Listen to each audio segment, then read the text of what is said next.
라디오 독서실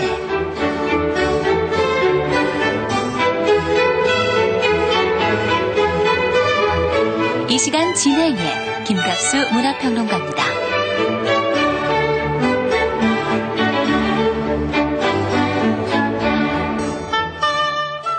안녕하십니까. 라디오 독서실 김갑수입니다.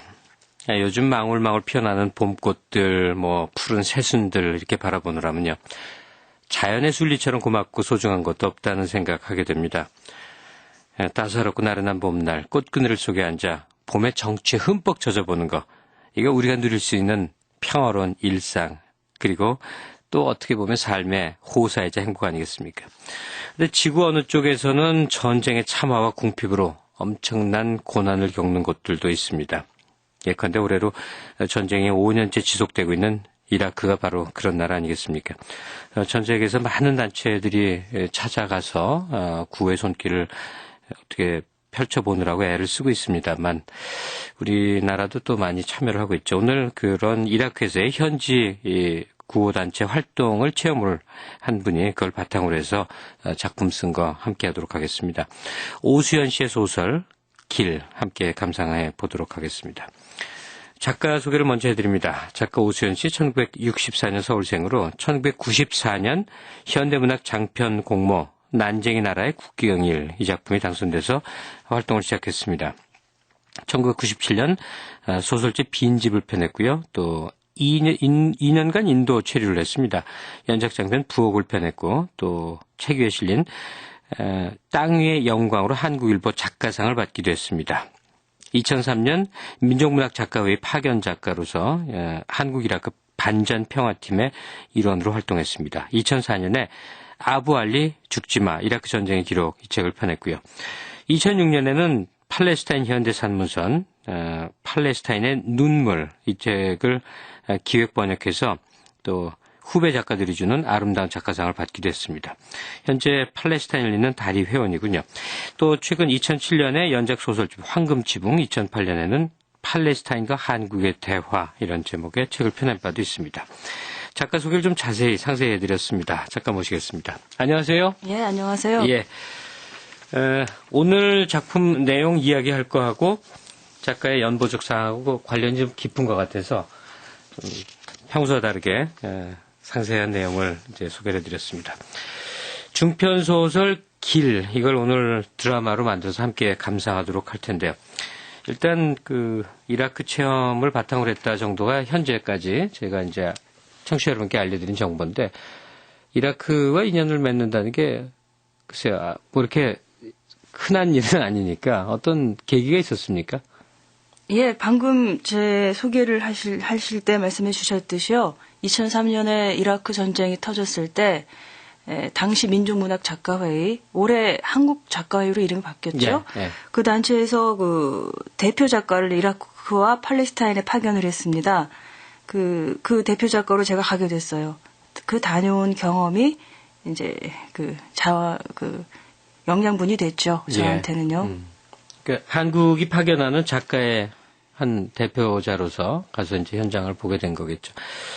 거기서 느끼신 거를 이렇게 몇 마디로 참 간단하게 할 수는 없을 것 같아요. 앞으로도 계속 글을 쓰실 테고 자양이 될 텐데 그래도 왜 지인들이 물어볼 수 있지 않습니까? 다녀오시니까 어때요? 이렇게 그랬을 때 좀 이렇게 간단히 그때 보신 걸 되새겨 보신다면 우선 어떤 느낌이 들었습니까? 저는 가장 강하게 느낀 점이 너무 모른다는 점이었어요. 우리가? 예. 그러니까 저도 갈 때는 웬만한 정보를 알고 간다고 생각을 했는데 가보니까 얼마나 모르고 있는가를 정말 실감을 했습니다. 예. 제가 또 얼마 전에 팔레스타인에도 다시 다녀왔는데요. 3개월 동안. 이번에 가서도 첫 번째 갔을 때보다 더 강하게 얼마나 우리가 좀 고립되어 살고 있는가 하는 느낌이 들어요.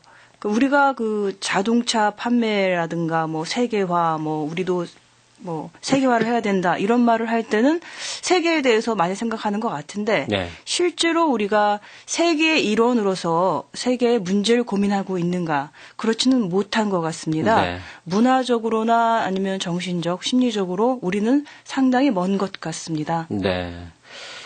우리가 이제 세계화할 때 그 세계의 대상이 대개는 이제 서구, 미국과 유럽, 거기에 뭐 중국, 일본 정도가 포함된 정말 닫혀진 세계, 어떤 의미의 닫혀진 세계 이런 네. 느낌이 들게 되죠. 근데 지금 너무 우리가 모르는 것 같다 하는 얘기는 그 실상, 그 참담함을 참 우리가 모른다 그런 얘기로 지금 이렇게 들려오거든요. 네. 주로 어떤 활동을 하셨습니까? 이라크 가서. 제가 2003년에 갔을 때는 저의 임무는요. 네. 그 전쟁을 목격하고 그 기록을 남기는 것이었습니다.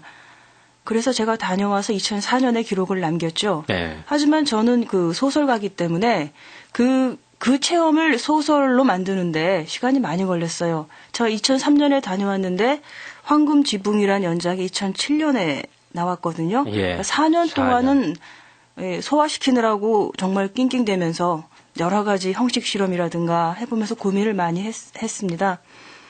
그리고 이번에 제가 팔레스타인에 가서는 제가 이제 팔레스타인을 잇는 달이라는 문화교류 단체 회원이기도 한데요. 그러니까 우리가 그 아랍과 한국 그러면 아시아 대륙 이쪽과 저쪽 굉장히 지리적으로 먼 것 같지 않습니까? 하지만 그 지리적 거리보다 더 먼 게 우리의 정서적 거리 같아요. 네. 너무나 먼 사람들처럼 느껴지고 저 사람들은 항상 싸우고 뭐 이렇게 태어난 사람들 같고 좀 무서운 이미지 우리가 갖고 있습니다. 우리가 그런 선입견을 갖고 있잖아요. 예. 근데 막상 가보면 굉장히 풍부한 문화가 있습니다. 그리고 저는 우리가 지금 살면서 점점 삶이 각박해지는 것 같아 이런 느낌이 있지 않아요? 예. 이런 느낌과 지금 아랍에서 고생하시는 분들 이 당면한 문제 이게 다른 별개의 문제가 아니라고 생각을 합니다. 문제는 같은데 지역에 따라서 그 문제가 보여지는 얼굴만 다를 뿐이라고 생각을 하거든요. 어디선가는 총성에 의해서 고생을 한다 그러면 또 어떤 곳은 마치 풍요로운 것 같은데 그 안에 있는 삶의 갈등들, 네. 경제적인 궁핍과 전혀 이 상반되는 또 풍요가 공존하면서 생기는 어려움들, 뭐 그런 것들, 예. 네네. 그렇군요. 예. 이 작품을 사실 저는 뭐 미리 봤습니다만, 여기 인물이라는 게 뭐 이렇게 지어서 만든 인물 같지가 않아요. 어떻게, 뭐 체험들이 많이 녹아있는 소설이 됩니까? 예, 그렇습니다. 그럴 것 같아요. 이 연작 소설집은 전체적으로는요. 예. 그 등장인물들이 이름도 없고 그 개성도 없고요. 심지어 얼굴조차 없는 것처럼 느껴진다고 하는데 왜냐하면 저는 그러니까 일반적인 논리가 우리가 몸에 배어 있는 논리가 여기 있는 우리가 살기 위해서는 저기 저쪽에 있는 사람들이 어떻게 되든 상관없든지 또는 심지어 저 사람들을 희생시킬 수도 있다. 는 게 우리 몸에 배어 있다고 생각을 합니다. 네. 이런 생활 방식 때문에 저는 점점 문제가 심각해진다고 생각을 해요. 예. 그래서 여기와 저기, 나와 너, 우리와 남 이런 구분을 깨보고자 했던 게 이 소설의 의도였기 때문에 이 소설 책의 의도였기 때문에 아무런 개성이 없어요. 네. 근데 특히 이 중편은 이 흐름에서 가장 현실적인 문제를 다루어야 되는 부분이기 때문에 굉장히 그 등장인물들이 개성도 있고 또 막 굉장히 갈등도 현실감 있게 드러나죠. 예. 지금 하신 얘기 들으면서 문득 떠오르는 게 외국에서 큰 뭐 비행기 참사 같은 게 예컨대 있었어요. 네, 중계하시는 분이. 한국인들은 사망자가 없습니다. 정말 다행입니다. 예. 이런 표현은 정말 우리가 지향해야 될 네. 그런 거죠. 예, 사망자는 어느 나라 사람이 되건 같이 다 고통스럽고 마음 아파야 되는 걸 텐데. 예, 지금 뭐 짧은 대화입니다만 우리가 이라크 전쟁 앞에서 좀 묘한 관계입니다. 우리가 파병을 하기도 했고 또 구호단체에 가서 활동을 하기도 하는 어떻게 생각하면 또 병주고 약주의식의 입장이 네. 돼버렸는데 소설을 통해서 그 어떤 시선으로 우리가 바라봐야 하는지 한번 같이 느껴보고 또 작가와의 대화 계속 이어가겠습니다. 잠시 기다려 주시고요. 네. 예. 오수연 중편 소설입니다. 길. 오늘 라디오 독서실 작품으로 함께하겠습니다.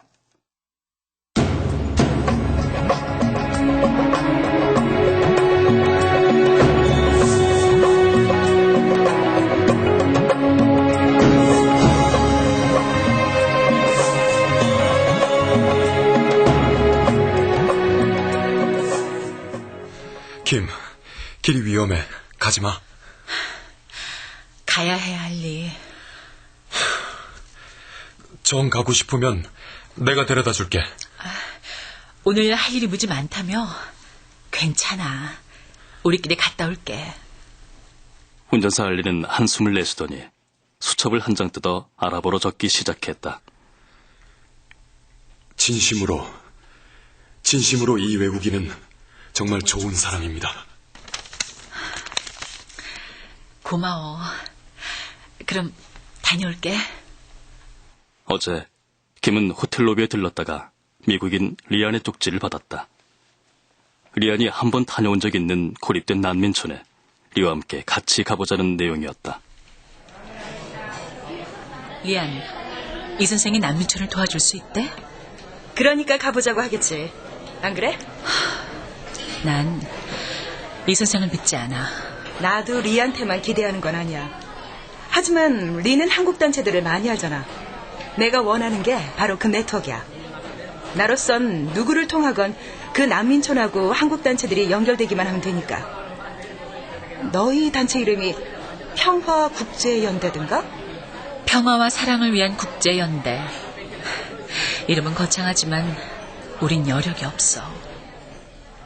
그들 중 국제라는 단어를 끝끝내 주장한 사람이 바로 리, 곧 이 선생이었다. 그러나 김이 짐작하기로 이 선생은 구호활동을 할 자금은커녕 체류비마저 떨어져가고 한국 단체들의 네트워크를 가동할 수 있을 것 같지도 않았다. 호텔 앞에 이는 보이지 않았다. 현지인 영어 통역자들과 임대차 운전자들 속에 머리끝부터 발끝까지 탐험복을 차려입은 한국인 남자가 김을 유심히 쳐다보았다. 리... 우린 리를 기다리고 있어요. 그는 어디 있어요? 저는 박입니다. 리는 안 와요. 영어로 거기까지 말한 것만으로도 쑥스러워서 남자는 얼굴이 달아올랐다. 아니, 이 선생이 안 온다니 어떻게 된 거예요? 역시 한국 분이시군요. 이 선생님은 오늘 갑자기 구호단체 회의에 참석하게 되는 바람에 제가 대신 오게 됐어요. 차는 빌려놨어요. 차는 얼마에 흥정했는데요? 이게 계약서예요. 아랍어와 영어로 계약 내용이 아라비아 숫자와 현지 숫자로 가격이 적혀 있다. 아라비아 숫자를 아랍인인 이곳 사람들은 서양 숫자라고 불렀다. 김일행은 이들이 쓰는 숫자를 현지 숫자라고 불렀다. 냉방은 된대? 오늘 우리가 갈 길은 멀고 모래바람이 분다고.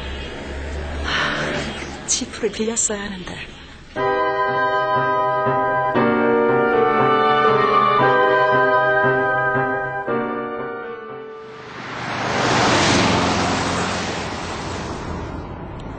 이름? 난 하이달이요. 당신들 나라? 미국? 그리고 한국. 왜 여기? 평화. 좋지, 좋아. 미국, 폭탄. 아이들 죽었어! 독재자! 그래, 당신들은 독재자한테 억압당했어. 그리고 이제는 미국에게 당할 거야. 독재자가 망하는데 35년 걸렸으면 미국이 여기서 물러가는 데는 얼마나 걸릴 거라고 생각해? 50년? 100년? 독재자! 리안이 또박또박 영어로 말했지만 하이달은 독재자란 말만 알아들었다. 지금 냉방이 되는 거야? 고속도로 달려.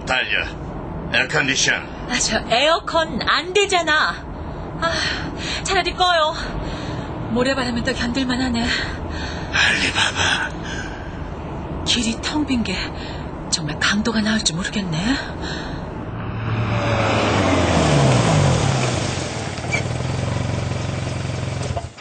간간히 불탄 탱크와 군용차가 길 한가운데 널브러져 있더니 아직도 하늘을 겨냥하고 있는 미사일도 나타났다. 차를 세우고 김과 박은 사진을 찍었다. 찍을 수 있는 사진은 다 찍고 모을 수 있는 자료는 다 모아서 한국으로 가져가. 조금만 지나면 미국이 국경에서 정보 유출을 차단할 거야. 1년만 지나면 여기서 있었던 일들은 모조리 잊혀진다고. 돈 있어요? 예? 난민촌 사람들이 목이 빠지게 기다릴 거예요. 우리가 못 도와주면 그 사람들한테 상처를 입힌다고요. 그래요? 전쟁을 일으킨 나라 사람들이 도와주겠다고 몰려와요. 하지만 이 전쟁으로 죽고 고생하는 건 이 나라 사람들이죠. 우리가 이렇게 행세하면서 다니는 것부터가 미안한 일이에요.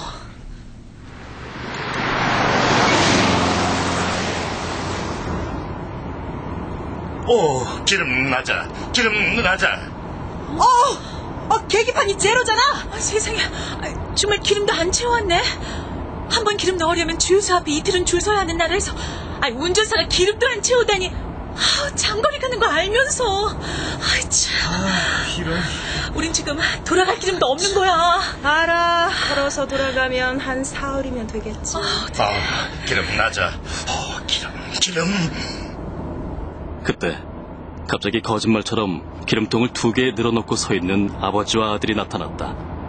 그들은 끊어진 고가도로 밑 그늘에 우뚝 서서 다가오는 차를 노려보고 있었다.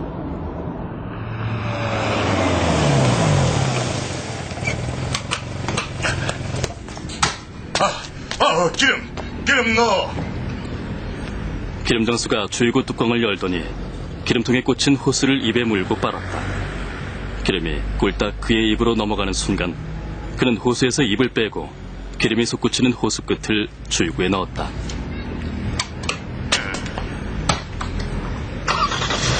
자, 돈. 돈 부족해. 돈 더 줘. 돈 도망가지 마. 사세요.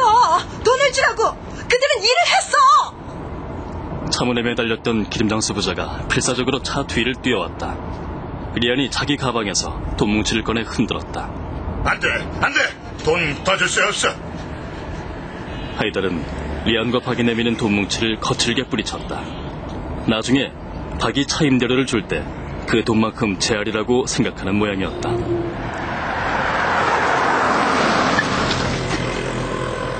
그는 제 손가락을 더듬어 돈 뭉치를 기름장수에게 건네기 시작했다.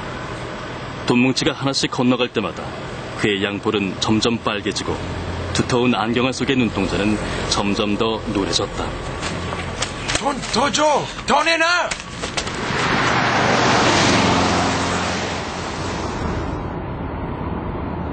기름 높아. 10배, 20배 높아. 자고 나면 기름값이 오르는데 당연하지 뭐. 길가 소매상인 기름값이 주유소보다 몇 배 비싼 것도 당연하고. 진정의 하이달. 전쟁이 당신들을 이렇게 만들었어.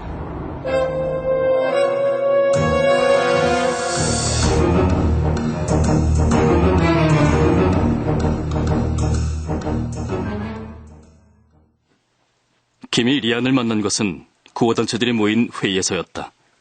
김 일행은 우선 종합병원이 돌아가게 만들어야 한다는 전제 아래 단체별로 지원할 병원을 나누었다. 난 미국인 리안이에요. 전쟁의 피해를 조사하고 있어요. 가난한 사람들이 죽어가는데 구호단체들은 저마다 생색나는 일만 하려고 해요. 그리고 매일 밤 호텔에서 술이나 퍼마시고. 난 당신들이 그들보다 훨씬 순수하고 진지하다고 생각해요. 당신들 단체에 가입할게요. 리안이 가입하면 우리 단체도 명실공히 국제단체가 되겠군. 나한테 방 하나만 내주면 돼요. 지금은 좀 곤란해요. 우리 숙소엔 방이 3개뿐인데 한 방에 17명씩 자는 형편이거든요. 한국에서 사람들이 더 온다니까 더 넓은 곳으로 이사할 참이에요.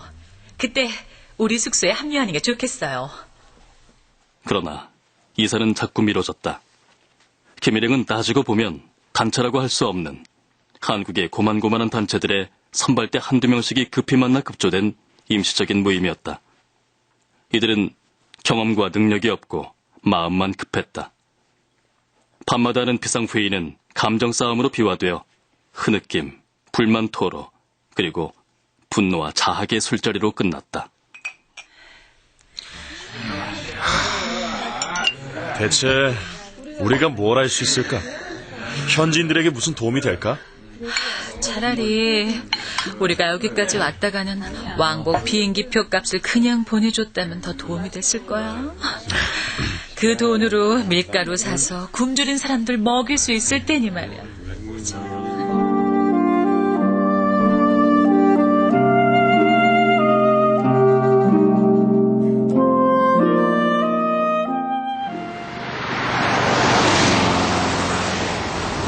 이상하잖아? 고속도로에서 나갈 만도 한데 여지껏 달리고만 있잖아. RC로 가긴 가는 거요? RC 알아. 가는 길 알아? 차 돌려. 그는 몰라. 분명히 가봤다고 했어요. 계약서 쓸 때. 그는 몰라. 하이달, 차 돌려.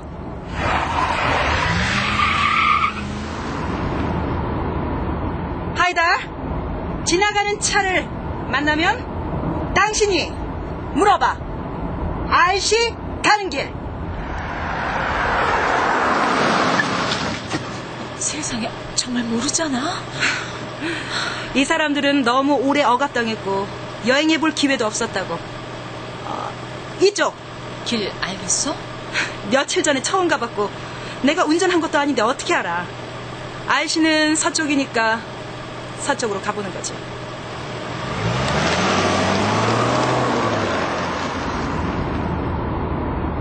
지프를 빌려야 했다고 내가 말했지.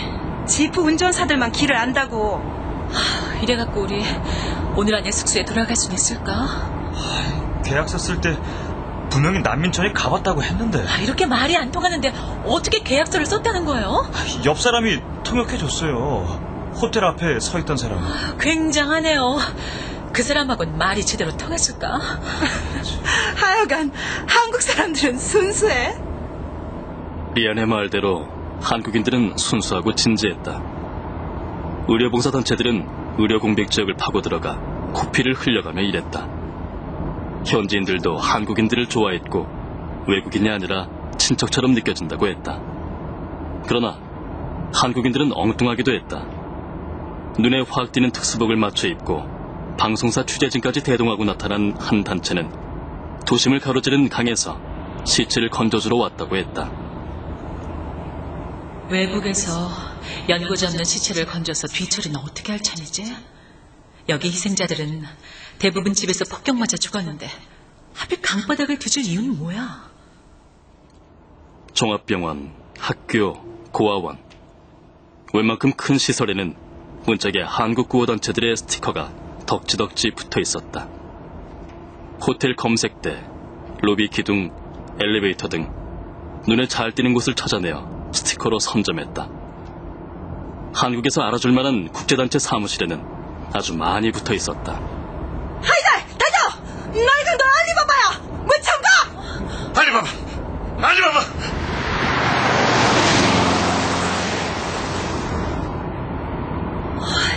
노상 강도들이 트럭과 삽으로 길을 막는다더니 하마터면 강도한테 붙들릴 뻔했네. 저놈들 오토바이 타고 쫓아와. 빨리 달려! 총이 맞지 않게!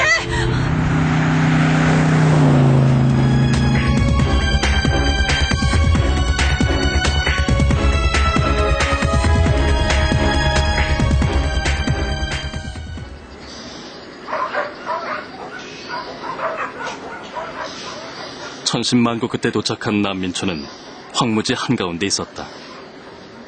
3명의 외국인들에게 주민들은 컴컴한 교실 하나뿐인 학교와 공동 우물을 보여주었다. 우물에서는 소금물이 나왔다.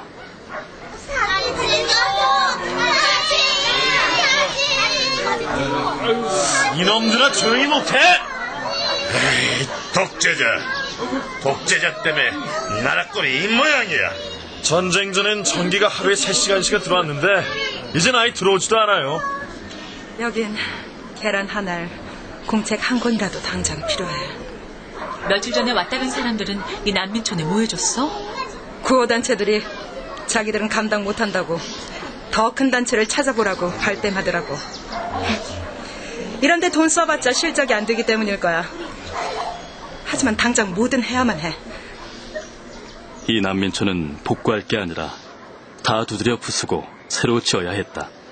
아니, 그 전에 20년도 넘게 쌓인 쓰레기부터 치워야 했다. 난민촌 전체가 쓰레기에 파묻혀 있었다.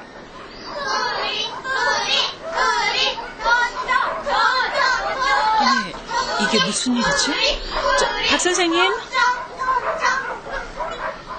박이 괴력을 발휘하여 굵직한 꺽쇠가 박힌 돈뭉치를 맨손으로 갈라 아이들에게 쥐어주고 있었다. 벌써 몇 번째인지 아이들은 박의 장단에 맞춰 그가 돈을 나눠줄 땐 달려들고 그가 돈을 가를 때는 꼬리를 높이 외치며 응원했다. 아니, 애들을 다 거지로 만들고 있잖아. 그리고는 한국에 돌아가면 현장 보고랍시고 자기 고생담, 모험담, 영웅담을 떠들어댈 테지.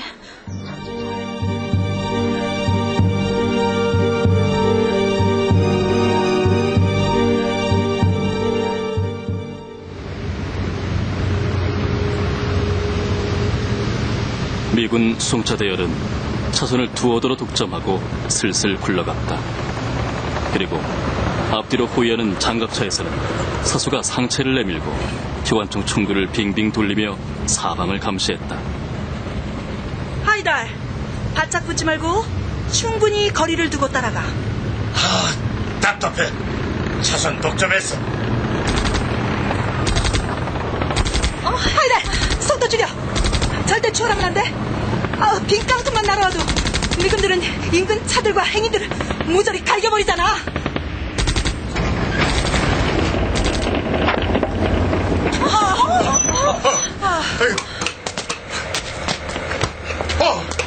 바퀴 터졌어.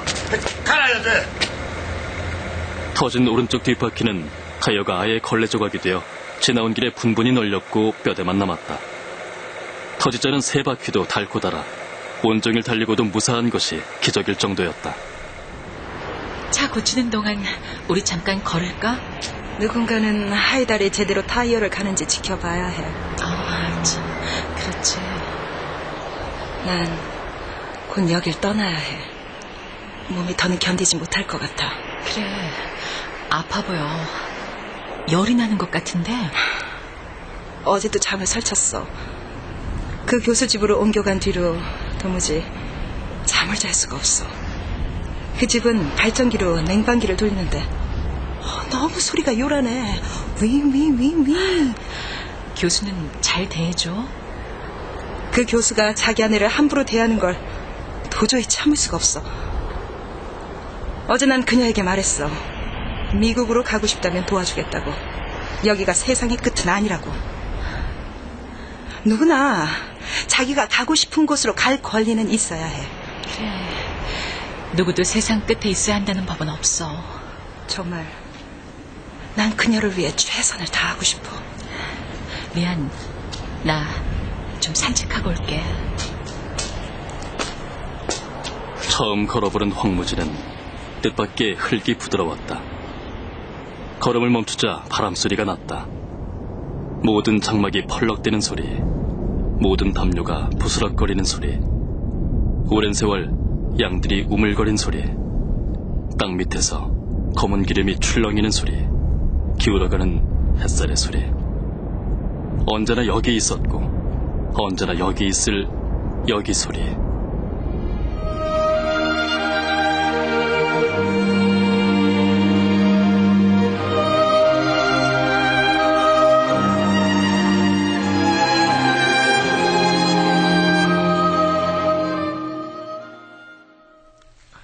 제가 난민촌에서 잘못한 거죠? 그래요. 애들한테 돈을 준 건 잘못이에요. 내 가방 속에 든 돈이 내내 고민이었어요. 하루 여행비에 보태 가져간 얼마 안 되는 비상금을 마을에 기부하기도 낯뜨겁고. 그래서 아이들한테... 어쨌든 애들한테 돈을 주는 건 안 돼요. 아이들한테 과자라도 사주려고 가게에 갔는데 물건이 없더라고요. 그 돈 도로 갖고 난민촌 나올 수는 없었어요. 언제 다시 올 수 있을지 모르는데. 원칙적으로는 안 돼요. 아이들을 거지로 만드는 짓이잖아요. 제가 병이 있거든요. 12년 전 이 나라가 옆 나라를 침공했을 때 난 신문에 투고를 했어요. 세계 질서를 위협하는 이런 나쁜 나라에 인류가 힘을 합쳐 대항해야 한다고요. 독자 투고란에 그 글이 실렸죠. 근데 이 나라에 전쟁이 나니까 사람들 죽어가는 걸 보다 보니까 그 끔찍한 일에 내가 책임 있다는 생각이 들더군요. 참 예민하군요. 예, 정신과 치료를 받기까지 했어요. 전쟁 장면이 눈동자에 들러붙은 것 같아서요. 그러다가 신문에 난 이 선생님의 인터뷰를 봤어요. 전쟁은 해결책이 아니다. 전쟁을 조종하는 건 강대국이고 벌어지는 데는 주변부 국가이며 자본가들의 이익을 위해 어느 나라에서나 보통 사람들이 전쟁에 나가 죽는다. 나는 문제가 벌어지는 현장에 직접 참여하기 위해 간다. 내 조국은 세계다. 그 인터뷰를 보고 난 계시를 받은 것 같았어요. 왜 난 직접 갈 생각을 못했을까? 가서 사죄하면 되는데 왜 문제를 직접 해결해볼 생각은 못하고 앉아서 신세 한탄만 했을까? 전요, 이 선생님을 존경해요. 이 선생이 그런 인터뷰를 했어요? 전 여기 사죄하러 오기 위해서 밤낮없이 일했어요. 제 직업은 재봉사예요. 반년 만에 비행기 값과 300만 원을 마련해서 왔는데 와보니 너무 늦게 온 것 같아요. 국제단체에 끼지도 못하고 종합병원 같은 큰 시설을 지원할 능력도 없는 김일행은 가난한 마을들을 찾아다니며 분유와 학용품 따위를 나눠주었다. 그 일은 돌아서자마자 흔적이 없고 어쩌면 하나하나 별 차이도 없었다. 오히려 하고 나면 더 막막해졌다.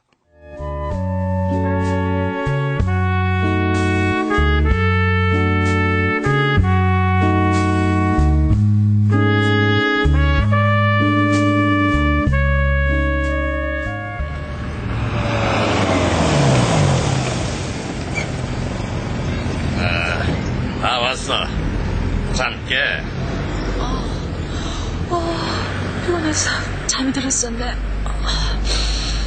나대근 거리로 돌아온 셋은 하이달에게 줄 돈을 모았다. 각각 계약금만큼의 돈을 내어 계약금의 3배를 만들었다. 터진 뒷바퀴 값에다가 강도를 만난 위험수당을 얹은 것은 물론이고 셋은 하이달을 돕고 싶었다. 자, 받으세요. 액수가 너무 많아서 하이달은 얼이 빠진 듯했다. 박이 내미는 돈뭉치를 2 손바닥으로 되밀었다. 받아.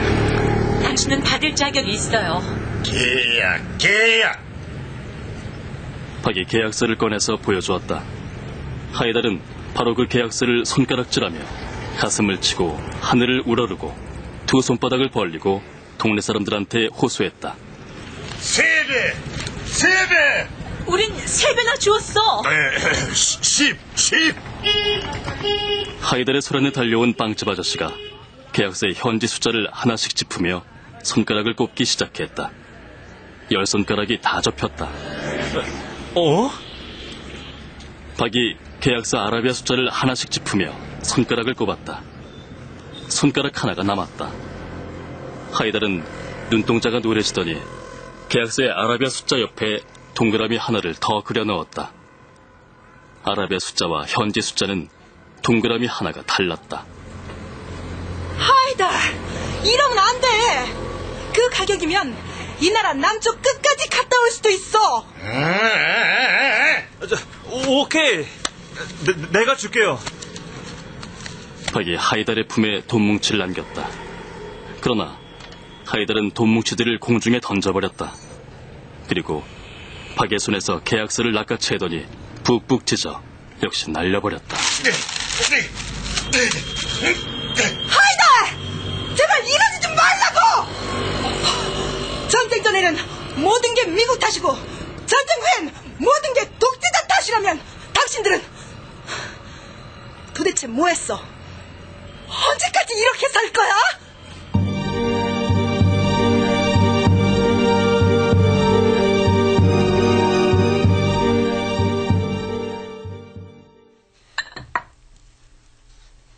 숙소의 부엌 식탁에 하이달, 알리, 박, 김, 네 사람이 둘러앉았다. 운전사 알리는 예심 깊게 고개를 끄덕이며 한참 하이달의 장광설을 들었다. 하이달 말은 너희들이 미군한테 죽을 뻔했는데 자기가 구해줬고 알리바바한테 잡힐 뻔한 것도 구해줬다는데? 기막혀. 아니, 이 사람 때문에 우리가 미군한테 죽을 뻔했어. 또 우리가 이 사람을 알리바바로부터 구해줬다고. 지금 이 사람은 자기가 속았다고 생각하고 있어. 오늘 아침 너희 같은 외국인을 만나서 횡재했다고 좋아했을 거야. 우리가 속았어. 아니, 세상에 그런 가격이 어디 있어? 어찌됐건 계약서를 썼잖아. 이 계약서는 양쪽의 잘못이야. 이 사람은 그렇게 생각 안 해. 죄송합니다. 돈을 꿔주시면 제가 나중에 갚을게요. 자, 알리, 경찰 불러줘. 경찰이 어디 있어? 아니, 그러지 마시고 저한테 돈을 좀 꿔주시면. 미군이 고용한 경찰 있잖아. 오늘 고생했는데, 다 같이 고생했는데 돈 때문에 이럴 필요 없잖아요. 무슨 사정이 있겠죠. 저한테 돈을. 그 경찰은 시내에만 몇 명 있어. 하이달, 받아. 부족해. 더 내놔, 더 내놔! 당장 여기서 꺼져, 이 나쁜 놈! 사기꾼!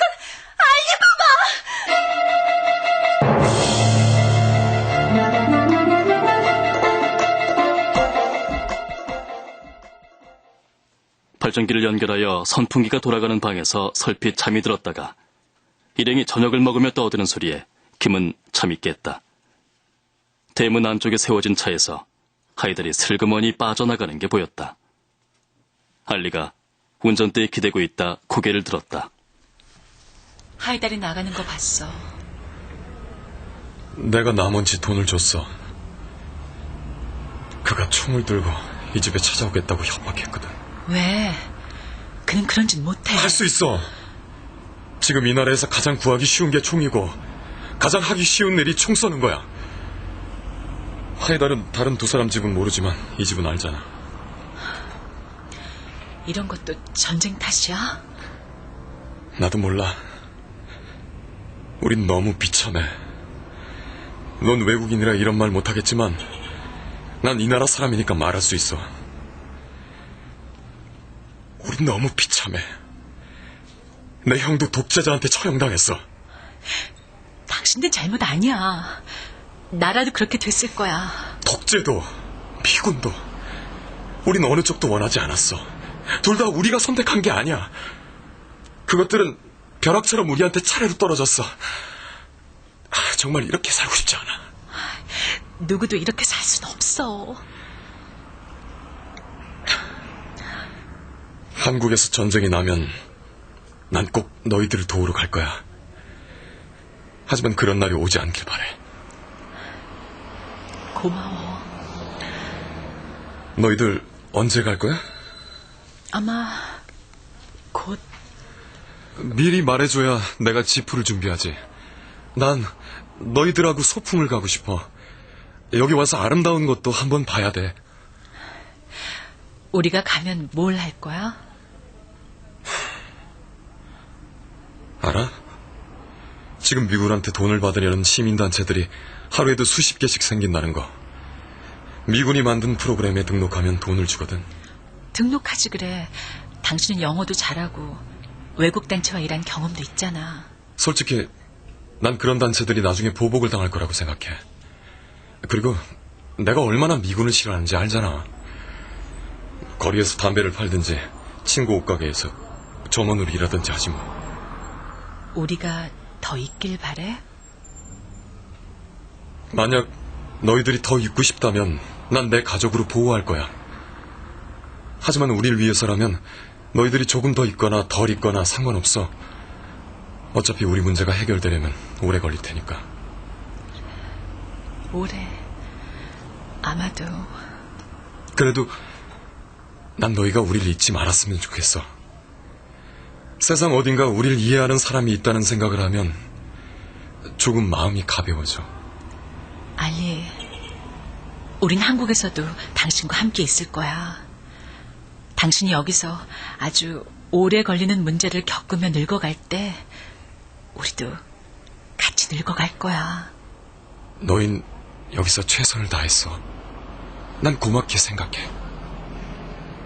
하늘이 기울어지고 땅이 다한 세상의 끝에도 사람은 있다.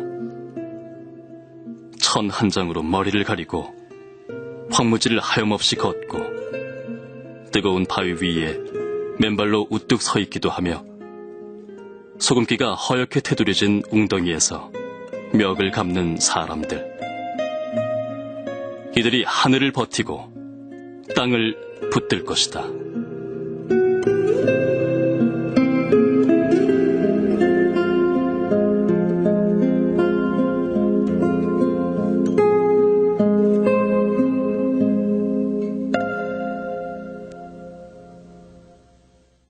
오수연 소설 길, 오늘 라디오 독서실 작품으로 함께했습니다. 지금까지 출연해 박형욱, 구민선, 유해무, 정형석, 장민혁, 조규준, 김태영, 이문희, 양유진, 안찬희, 강보라, 백승철, 음악 장수년, 효과 김기평, 안익수, 윤미원이었습니다. 작가와의 대화 계속 이어가겠습니다. 예, 오 선생님, 네.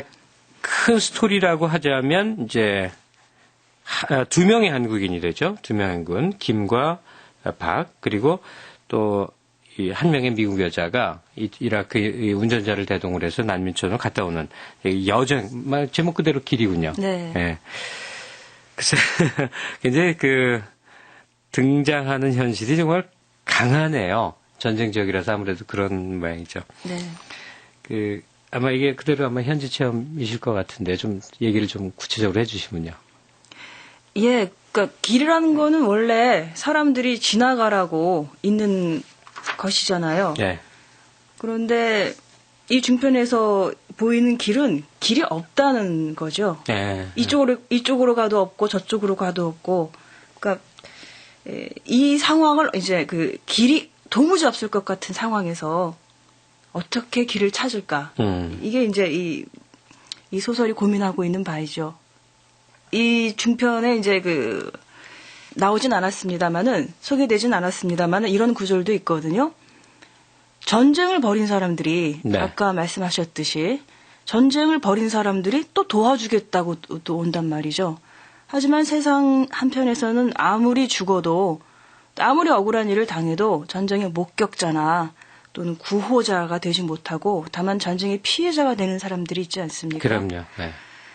이 소설의 끝에 보면은 결국은 이 알리가 이제 자기 차를 몰고 이제 가게 되는데, 네. 앞에 전조등이 2개잖아요. 근데 하나가 안 켜지는 상태예요. 그래서 이 전조등 하나만 있는 차로 알리는 갔다. 이렇게 끝나는데, 네. 그 길을 누가 찾아갈 것이냔 말이죠. 저는 결국은 이라크 분들이 찾아갈 수밖에 없다고 생각을 합니다. 예.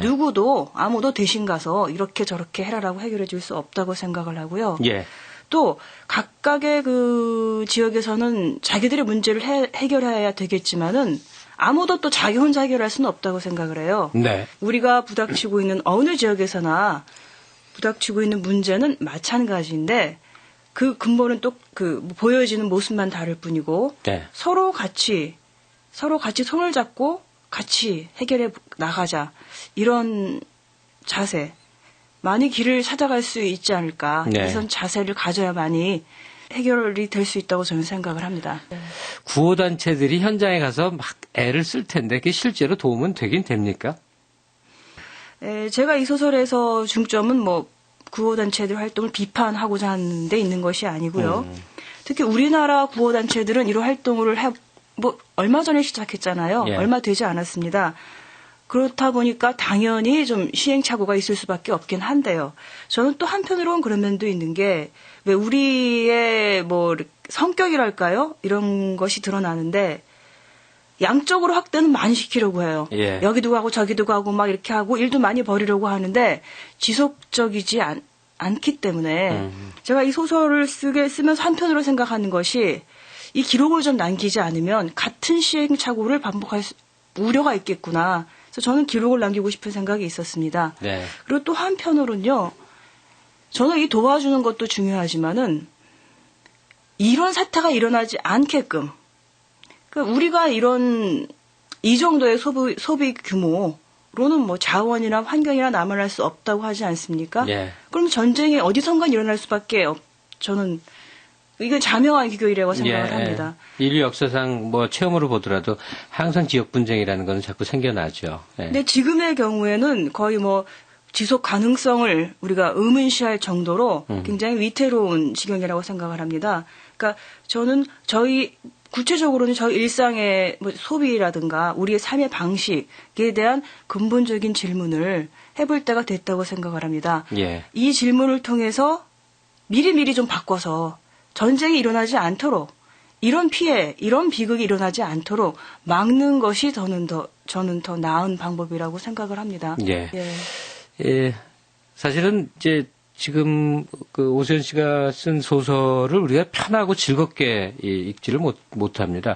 내용은 심각하더라도 읽는 것은 즐거운 일상이어야 된다. 이게 이제 문학 작품이든 예술 작품이든 그 어떤 하나의 법칙처럼 이렇게 되어 있는 것입니다만 마음이 불편해요. 또 어쩌면 작가가 그걸 노렸을 수도 있고, 예. 이라크 전쟁을 배경으로 한 소설, 앞으로 또 그런 이와 유사한 체험들을 글로 많이 쓰실 텐데, 우리 청취자이자 또 독자가 되실 분들한테 좀 어떤 메시지를 전하고 싶으신지요? 그러니까 저는 특별히, 독자들을 고통스럽게 할 의도는 전혀 없고요. 네. 물론 저도 고통을 어떻게 전할 것인가 해서 고민을 많이 했기 때문에 굉장히 다양하게 전 재미있다고 생각을 해요, 구성이. 네. 근데 제가 말씀드리고자 하는 바는 우리가 너무나 당연하게 생각하는 것. 뭐 예컨대 문학은 읽기에 좋아야 된다. 이런 것도 우리가 당연하게 생각하고 있는 하나의 규정일 수가 있거든요. 예. 저는 이런 것을 벗어나서 달리 생각해 볼 수 있고 달리 느낄 수 있다. 이런 말씀을 드리고 싶어요. 예. 세상에 대해서도 다른 시각으로, 다른 마음가짐으로 보면은 세상이 달리 보일 수도 있다고 저는 생각을 합니다. 그게 또 본격 문학의 한 본령이기도 하고요. 네.